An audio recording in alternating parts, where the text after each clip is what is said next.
अभी अभी आपने उत्तर प्रदेश के मुख्यमंत्री श्रीमान योगी आदित्यनाथ जी को सुना है।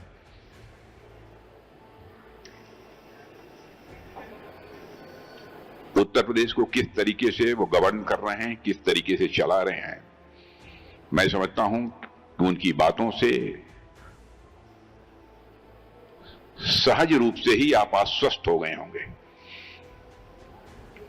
कि उत्तर प्रदेश स्टेट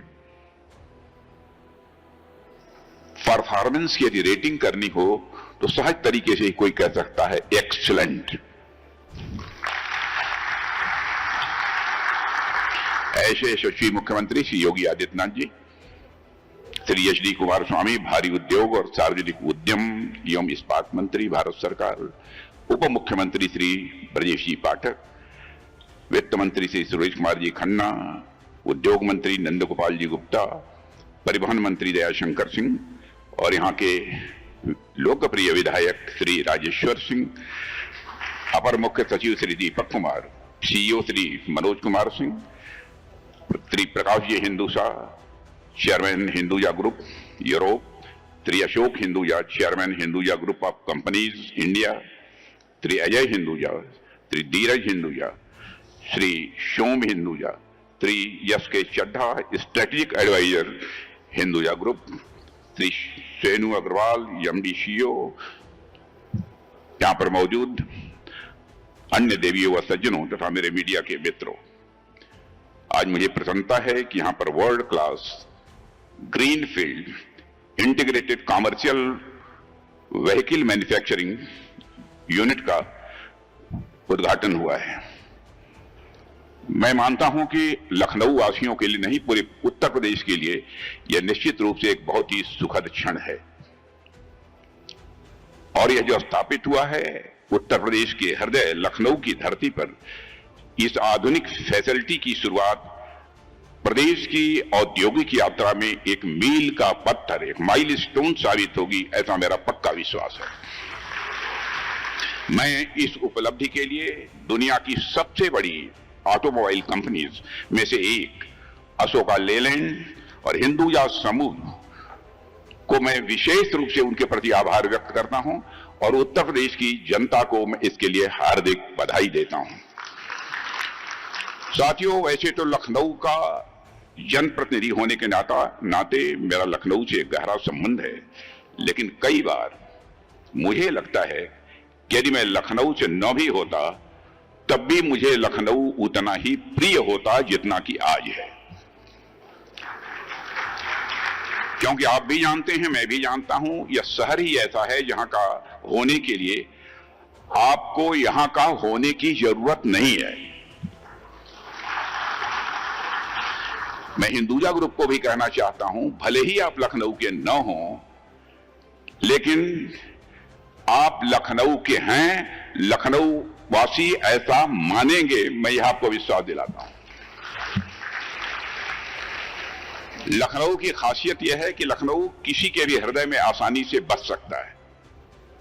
मेरे हृदय में बसे होने के कारण मेरा भी हमेशा यह प्रयास रहता है कि मैं लखनऊ की जनता के लिए कुछ न कुछ करता रहूं। और मैं समझता हूं कि जब योगी जी जैसा मुख्यमंत्री मिल जाए तो स्वाभाविक रूप से इच्छा और प्रबल हो जाती है।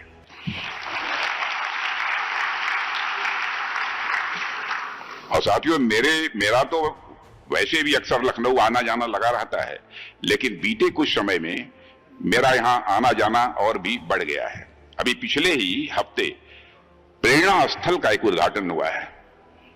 मैं समझता हूं बाहर से जो लोग यहां पर आए होंगे, यह अद्भुत कार्य यहां के मुख्यमंत्री योगी आदित्यनाथ जी ने किया है। प्रेरणा स्थल देखने लायक है, वहां जाकर उसे आप सबको देखना चाहिए। और आज इस वर्ल्ड क्लास मैन्युफैक्चरिंग यूनिट के उद्घाटन के अवसर पर मैं आप सबके बीच हूं और यह देखकर कितना अच्छा लगता है कि उत्तर प्रदेश किसी जमाने में बीमारू राज्य कहा जाता था। जिस उत्तर प्रदेश की पहचान को गुंडा राज और अपराध से जोड़कर देखा जाता था, आज उसी उत्तर प्रदेश में आए दिन उद्योग स्थापित हो रहे हैं। इससे बड़ा अचीवमेंट इस स्टेट का क्या हो सकता है। आज उसी उत्तर प्रदेश की पहचान एक ऐसे राज्य के रूप में हो रही है जो देश के विकास में बढ़ चढ़ कर अपना मेजर कंट्रीब्यूशन दे रहा है। देवियों और सज्जनों, आज उत्तर प्रदेश में देश की सुरक्षा से जुड़े काम भी शुरू हो चुके हैं। सरकार ने यहां डिफेंस कॉरिडोर बनाया है।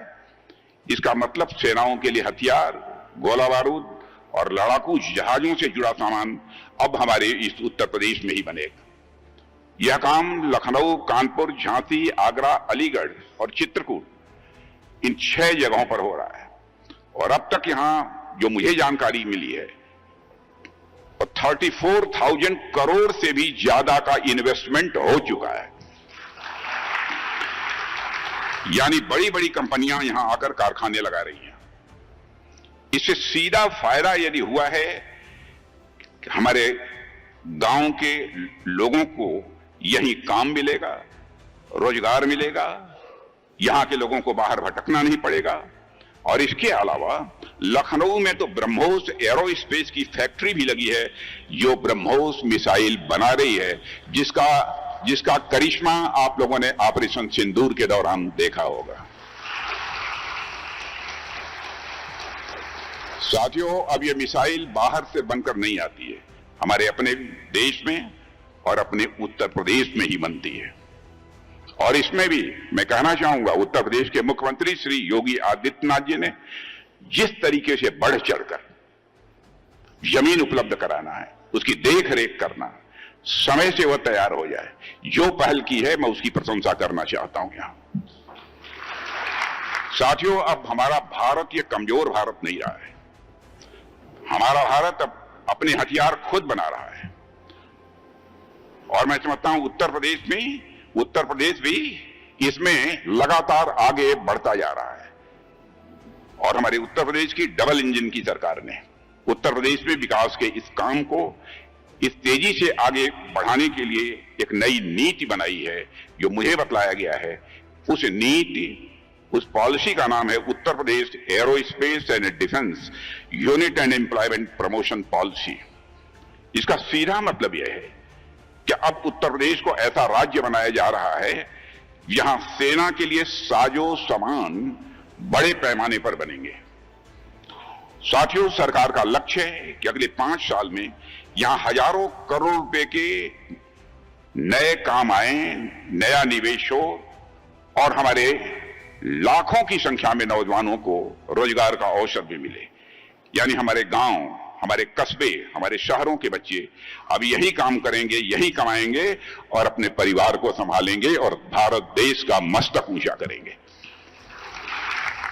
साथियों, इसके अलावा उत्तर प्रदेश सरकार Fortune global 500 and Fortune India 500 company investment promotion policy 2023 भी लेकर आई है ताकि यहां इन्वेस्टमेंट बढ़ सके और साथ ही साथ औद्योगिक विकास भी बढ़ सके।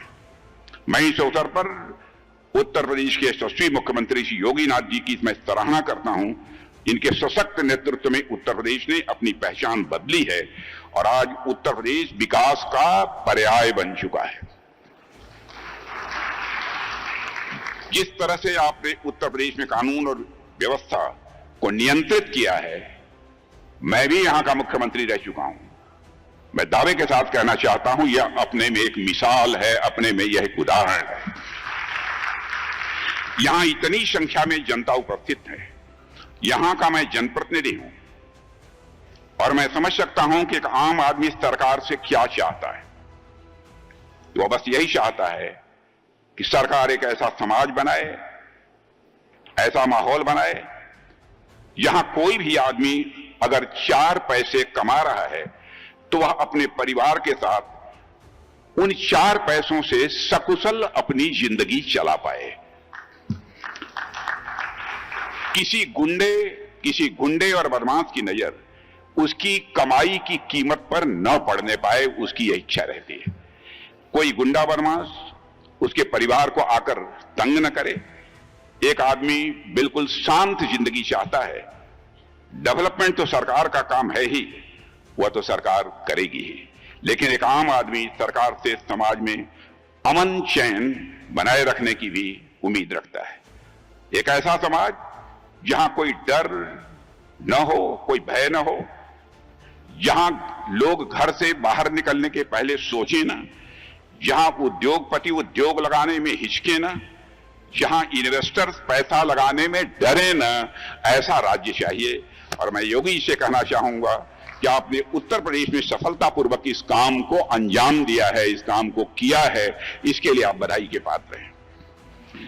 और साथियों, आज जिस फैसिलिटी का यहां पर उद्घाटन हो रहा है, यह मैं मानता हूं कि उत्तर प्रदेश की जनता के लिए और आप सबके लिए बेहद फायदेमंद है।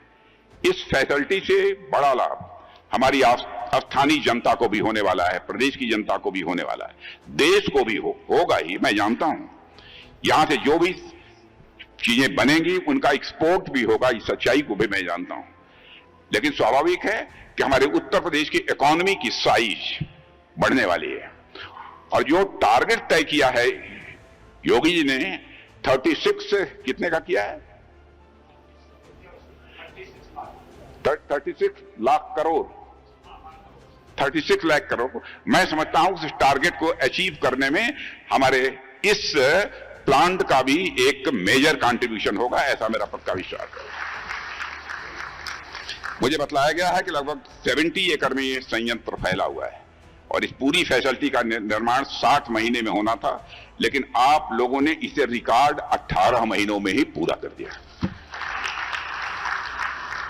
मैं अशोका लेलैंड और हिंदुजा ग्रुप को फिर से बधाई देना चाहता हूं। आपकी इस एफिशिएंसी, आपकी इस एक्टिवनेस की मैं सराहना करता हूं। इसके लिए भी आप सब बधाई के पात्र हैं। अब जैसे ही यहां काम शुरू हो जाएगा, उसके बाद हर महीने लगभग 2500 इलेक्ट्रिक व्हीकल्स यहां से बनकर निकलेंगे। साथियों, मुझे बतलाया गया है कि फॉर्च्यून 500 कंपनीज पॉलिसी के तहत उत्तर प्रदेश सरकार ने इस 70 एकड़ भूमि को 75% सब्सिडाइज दर पर उपलब्ध कराया है। शायद मैं समझता हूं यह देश में कहीं नहीं है। हालांकि अभी यह भूमि भले ही 75% सब्सिडी पर दी गई हो, लेकिन आने वाले समय में मुझे पूरा विश्वास है कि यह निर्णय सरकार के लिए कहीं अधिक फायदेमंद साबित होगा। इस भूमि से भविष्य में सरकार को अनेक प्रकार के इकोनॉमिक बेनिफिट्स यानी आर्थिक लाभ भी प्राप्त होंगे और यह क्षेत्र विकास का एक मजबूत केंद्र बनेगा। मैं योगी जी के बारे में कह सकता हूं, मैं समझता था कि आप राजनीति के ही माहिर हैं, लेकिन मैं तो इस नतीजे पर पहुंच गया कि आप तो अर्थशास्त्र में भी माहिर हैं। कैसे मुनाफा कमाया जा सकता है, इसकी कला आपको अच्छी तरह मालूम है। और हमारे प्रधानमंत्री मोदी जी जिस तरीके से देश को चला रहे हैं और अंतर्राष्ट्रीय जगत में भारत का मस्तक जिस तरीके से उन्होंने ऊंचा किया है, बहनों भाइयों, इसकी जितनी भी सराहना की जाए कम है। मैं तो कहता हूं भारत के बारे में, पहले इंटरनेशनल फोरम पर भारत कुछ भी बोलता था तो भारत की बातों को जिस गंभीरता पूर्वक लिया जाना चाहिए, इंटरनेशनल फोरम पर नहीं लिया जाता था। लेकिन आज इंटरनेशनल फोरम पर भारत कुछ बोलता है तो सारी दुनिया कान खोलकर सुनती है भारत बोल क्या रहा है। यह भारत की हैसियत बनी है।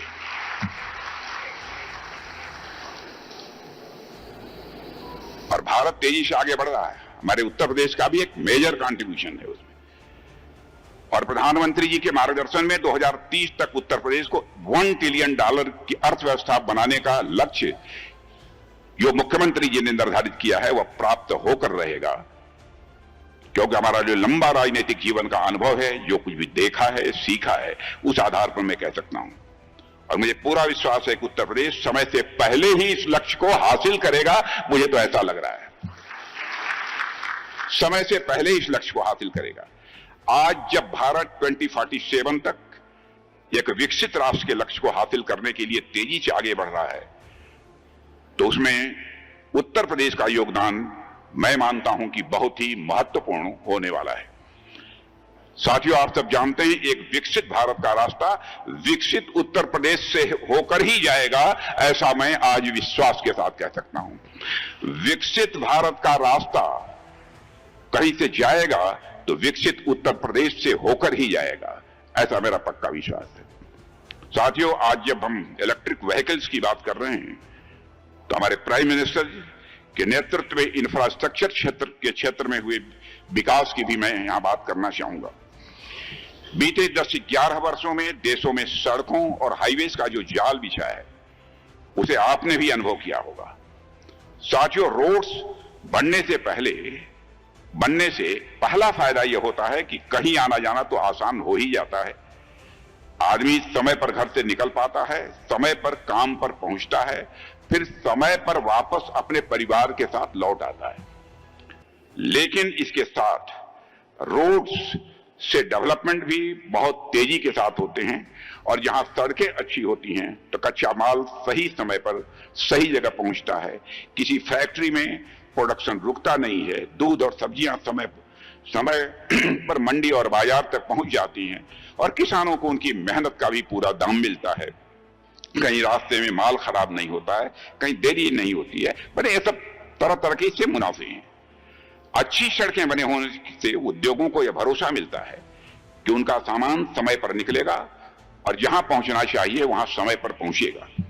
व्यापारी भी निश्चिंत रहता है और पैसा लगाने वाला भी पूरी तरह से निश्चिंत रहता है और आम आदमी भी निश्चिंत रहता है। इसलिए हमारा ध्यान सिर्फ उत्तर प्रदेश पर ही नहीं बल्कि देश भर में सड़कों की जाल बिछाने पर है, ताकि हम सब एक विकसित भारत के निर्माण की ओर और भी तेजी से बढ़ सकें। और हमारे प्रधानमंत्री जी के नेतृत्व में यह काम बहुत ही सफलतापूर्वक तेजी के साथ हमारे देश में हुआ है। यदि आज लखनऊ जैसे शहर में इलेक्ट्रिक व्हीकल्स की इतनी बड़ी फैक्ट्री की शुरुआत हो रही है तो उसके पीछे उत्तर प्रदेश की कानून व्यवस्था और सड़कों तथा इंफ्रास्ट्रक्चर के जाल का एक बहुत बड़ा योगदान है। और साथियों, इस फैक्ट्री का शुरू होना केवल अशोका लेलैंड की सफलता की कहानी नहीं है, बल्कि यह हमारी नीतियों पर उद्योग जगत के विश्वास की भी यह कहानी है। हमारी सरकार ने हमेशा जनता के हितों को ध्यान में रखते हुए इंडस्ट्रियल डेवलपमेंट को सदैव बढ़ावा दिया है। आप सबने भी देखा होगा कि पिछले कुछ वर्षों में हमारी डबल इंजन की सरकार ने उत्तर प्रदेश में जो किया है उससे लगातार उद्योग जगत में, और मैं तो कह सकता हूं केवल हिंदुस्तान के रहने वाले उद्योग जगत के लोगों की बात मैं नहीं कर रहा हूं, दुनिया के कुछ दूसरे देशों में भी कुछ ऐसी कंपनी से हमारी भेंट हुई है जिन्होंने स्वयं वो इच्छा व्यक्त की है कि मैं उत्तर प्रदेश में इन्वेस्ट करना चाहता हूं। यह विश्वास उत्तर प्रदेश के प्रति, यह भरोसा उत्तर प्रदेश के प्रति पैदा हुआ है। और साथियों, आज इस फैसिलिटी में वर्तमान इन्वेस्टमेंट लगभग 250 करोड़ का है जो मुझे बतलाया गया है, और आने वाले समय में यही इन्वेस्टमेंट बढ़कर मोर देन 1000 करोड़ माने 1000 करोड़ से ज्यादा तक पहुंचने वाला है। लेकिन इस ऑटोमोबाइल सेक्टर के आने से जो पूरी इंडस्ट्री विकसित होती है उसके साथ जो फॉरवर्ड लिंकेजेस और बैकवर्ड लिंकेजेस बनते हैं और जो आपस में जुड़ते हैं उनका प्रभाव कहीं अधिक व्यापक होता है। इसलिए यह पहल केवल कुछ हजार करोड़ के निवेश तक, केवल कुछ हजार करोड़ के इन्वेस्टमेंट तक सीमित नहीं रहेगी, बल्कि इससे जुड़े रोजगार, उत्पादन, आर्थिक गतिविधियों के माध्यम से हमारी अर्थव्यवस्था कितनी सुदृढ़ होगी यह भी हमें भविष्य में देखने को मिलेगा। साथियों, हमारी सरकार ने मोदी जी के नेतृत्व में औद्योगिक विकास को मजबूत करने के लिए कई महत्वपूर्ण कदम उठाए हैं। आज आप देखिए, भारत में हमने मेक इन इंडिया पहल शुरू की है। तमाम बड़ी चीजें जो पहले विदेशों से आती थीं आज वह भारत में बनने लगी हैं, भारतवासियों के हाथों से बनने लगी हैं। इसके अलावा आने वाले समय में हम इन टेक्नोलॉजीज को बढ़ावा दे रहे हैं जो अत्याधुनिक और बहुत ही बड़े काम की हैं। जैसे आने वाले कुछ सालों में तेल से चलने वाली गाड़ियां कम दिखेंगी, इलेक्ट्रिक गाड़ियां ज्यादा दिखेंगी, और पर्यावरण के लिए भी जरूरी है कि हम इलेक्ट्रिक व्हीकल्स को जितना भी बढ़ावा दे सकते हैं इलेक्ट्रिक व्हीकल्स को बढ़ावा दें। इसलिए हमारी सरकार भविष्य की इन टेक्नोलॉजीज पर अधिक ध्यान दे रही है, उनको बढ़ावा दे रही है। इसके लिए तमाम नियमों को आसान बनाया जा रहा है और बनाया भी गया है ताकि उद्योग स्थापित करना आसान हो। जो कठिन नियम पहले थे, जो बहुत ही कॉम्प्लिकेटेड, जो कुछ ऐसे रूल्स थे, लॉज थे, उनको सिंप्लीफाई काफी हद तक किया गया है। और किसी भी औद्योगिक यूनिट को कोई डॉक्यूमेंट वेरीफाई कराने के लिए दिक्कत न आए, इसके लिए हम ऑनलाइन व्यवस्था भी पहले से अब लेकर आए हैं। इससे काम में जल्दी भी होती है, भ्रष्टाचार भी नहीं होता है। हमारे इन प्रयासों से उद्योग जगत का भरोसा स्वाभाविक रूप से पहले के कंपैरिजन में सरकार के प्रति बढ़ा है। इसके अलावा उन उद्योगों में काम करने के लिए हम अपने नौजवानों की स्किल डेवलपमेंट पर भी पर्याप्त ध्यान दे रहे हैं। आज का जो समय है, भविष्य का जो समय होने वाला है, उसमें स्किल का कितना महत्व है, यह मुझे बतलाने की आवश्यकता नहीं है। स्किल डेवलपमेंट को बढ़ावा देकर हमारे युवाओं को भविष्य की चुनौतियों के लिए मैं समझता हूं कि जो भी आपका प्रयास है, भविष्य की चुनौतियों के लिए हमारे उत्तर प्रदेश के नौजवानों को तैयार करेगा। इसके लिए भी मैं अशोका लेलैंड को, हिंदुजा ग्रुप को अपनी तरफ से विशेष आभार व्यक्त करता हूं, उन्हें बधाई भी देता हूं।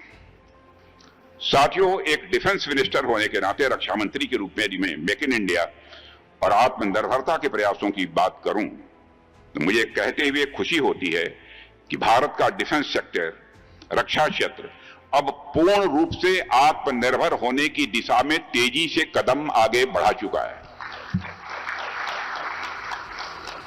पिछले 10 वर्षों में हम लोगों ने जो मेहनत की है, उसका परिणाम अब दिखाई देने लगा है। पहले डोमेस्टिक डिफेंस प्रोडक्शन यानी घरेलू रक्षा उत्पादन जो पहले होता था, वह लगभग 2014 तक 46,000 करोड़ यानी केवल 46,000 करोड़ रुपये होता था। और आज मुझे कहते हुए प्रसन्नता हो रही है कि आज हम 1.5 लाख करोड़ 1.51 लाख करोड़ से अधिक का डिफेंस प्रोडक्शन भारत में कर रहे हैं, भारत की धरती पर कर रहे हैं। इसके अलावा डिफेंस एक्सपोर्ट, जब हमारी गवर्नमेंट बनी थी 2014 में, तो अप्रॉक्सीमेटली 1,000 करोड़ का होता था। आज हम मोर देन 25,000 करोड़ का एक्सपोर्ट कर रहे हैं। कई एमओयू पर सिग्नेचर हो चुके हैं। मैं आपको आश्वस्त होना चाहता हूं, करना चाहता हूं कि जब हम 2039 और 2029-30 में जब हम मिलेंगे तो मैं आपको कहूंगा एक्सपोर्ट का हमारा 50,000 करोड़ का टारगेट पूरा हो गया। मुझे पूरा विश्वास है कि 2047 में जब देश आजादी के 100 साल पूरे होने पर विकसित भारत के लक्ष्य को हासिल करेगा, तब तक उत्तर प्रदेश हमारा रोजगार, उद्योग, सुरक्षा और आत्मनिर्भरता में भी देश का नेतृत्व कर रहा होगा। यही हमारा सपना है, यही हमारा संकल्प है और इसी भरोसे के साथ हम विकसित उत्तर प्रदेश और विकसित भारत की तरफ बढ़ रहे हैं। मुझे पूर्ण विश्वास है कि हम सब इसी तरह राष्ट्र के विकास में अपनी भागीदारी निभाते रहें। और अंत में मैं उत्तर प्रदेश के मुख्यमंत्री जी, उत्तर प्रदेश की सरकार, प्रदेश की जनता को, अशोका लेलैंड की पूरी टीम को और इस प्रोजेक्ट से जुड़े हर व्यक्ति को हार्दिक बधाई देते हुए अपना निवेदन यहीं समाप्त करता हूं। आप सबको बहुत बहुत धन्यवाद।